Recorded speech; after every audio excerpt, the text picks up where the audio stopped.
দার্শনিক জেভি স্তালিনের ১৪৭তম জন্মদিবস পালন করল সিপিএম রাজ্য কমিটি। উপলক্ষে আজ আগরতলার মেলার মাঠ দলীয় কার্যালয়ে এক অনুষ্ঠানের মধ্য দিয়ে তার প্রতিকৃতিতে শ্রদ্ধা নিবেদন করেন সিপিএম রাজ্য সম্পাদক তথা বিরোধী দলনেতা জিতেন্দ্র চৌধুরী। উপস্থিত ছিলেন প্রাক্তন মন্ত্রী রতন ভৌমিক সহ সিপিএম নেতৃত্ব।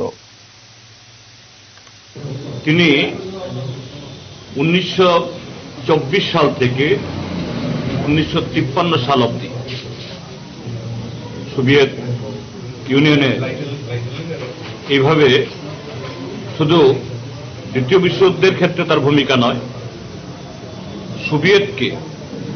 সোভিয়েত রাশিয়াকে গোটা পৃথিবীর মধ্যে অন্যতম যে বিজ্ঞান, প্রযুক্তি, অর্থনীতি সমস্ত দিক থেকে শক্তিশালী দেশে পরিণত করার জন্য ভূমিকা নিয়েছেন।